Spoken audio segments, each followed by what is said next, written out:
staying in France, where last Sunday's election results have halted an expected surge of the far right, but leaving MPs with some difficult choices.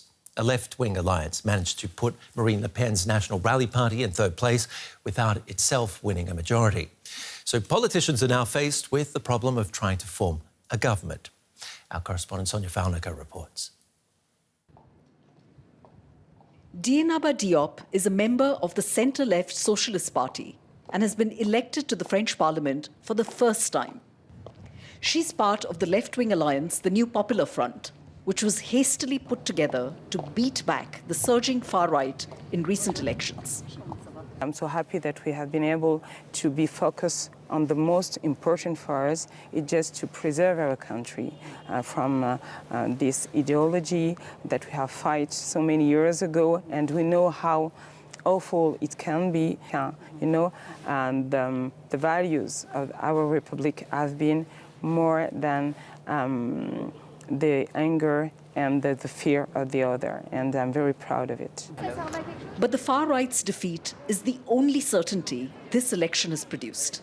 The left-wing alliance, the New Popular Front, may have won the most number of seats in the French Parliament or the Assemblée Nationale, but by no means do they have the absolute majority, that is 289 seats. They simply don't have the numbers to govern alone.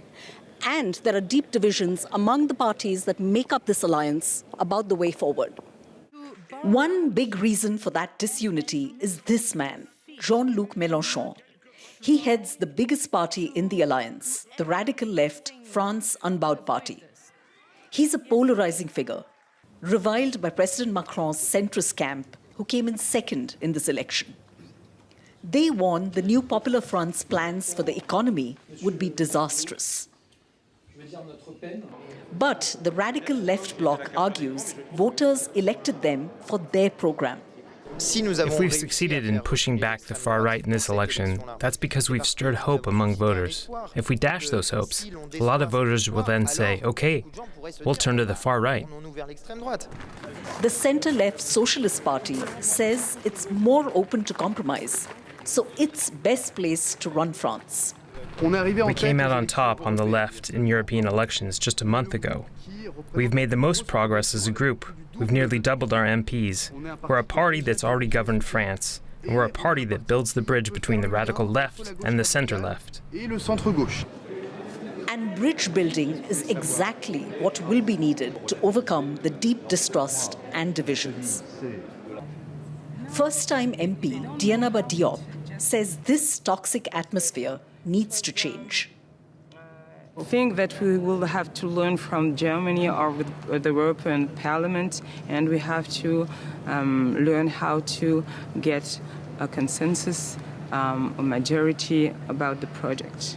If we are not able to do that, we know that in 2027, this time, we will not be able to stop the National Rassemblement, the extreme right, to get the head of our country.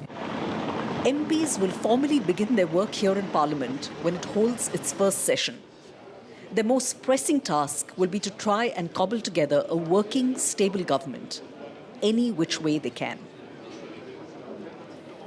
Well, I asked Sonia Faunica about just that, the potential scenarios for forming a government. Well, I think from President Macron's perspective, the left-wing alliance, New Popular Front, which is quite an unwieldy group with these four parties which have a lot of internal divisions, the best hope for him is that this alliance kind of falls apart and his centrist movement then teams up with moderate parties on the left, that is the Socialists and the Greens, and on the right with what is left of the Republicans, and that could form the basis for some kind of a working coalition. On paper, the numbers are there, but the politics around this, of course, are incredibly complicated. The New Popular Front is really buoyant after its success in these recent elections. The moderate party is unlikely to move away from the far left there.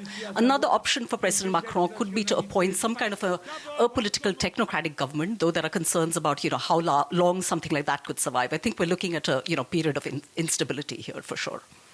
Why is the left so opposed to the president's call for a broad coalition? Well, President Macron made those calls in a recent letter he published where he said really no one had won this election. He said mainstream parties with what he called Republican values should now come together to form some kind of a coalition government. That is widely understood to include parties not just on the far right, but on the far left as well, though people on the left will tell you it's unfair to equate these two. And I think the big issue here is that the far left France Unbowed Party, led by the firebrand leader Jean-Luc Mélenchon, who we saw in that report, this is the biggest party in the new Popular Front. And Mélenchon may be controversial, but his party is hugely popular, especially in kind of multicultural suburbs around big cities. They played a big role in blocking the far right in recent elections. So the new Popular Front says Macron really has to respect the choice of voters and invite them to form a government which includes the far left. And how could the political impasse affect France's ability to govern, especially with the Games in a couple of weeks? Well, today we saw President Macron's centrist grouping appointing Prime Minister Attal as the kind of president of the parliamentary group. Gabriel Attal, of course, is staying on as Prime Minister in a caretaker capacity. The current cabinet is also staying on temporarily to kind of handle day-to-day affairs.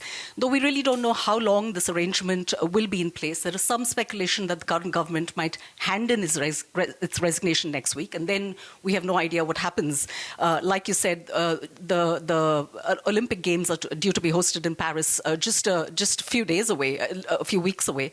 And we really have no idea then who could be in charge. My feeling is that the current cabinet will probably stay in place temporarily. Our correspondent, Sonia Falniker.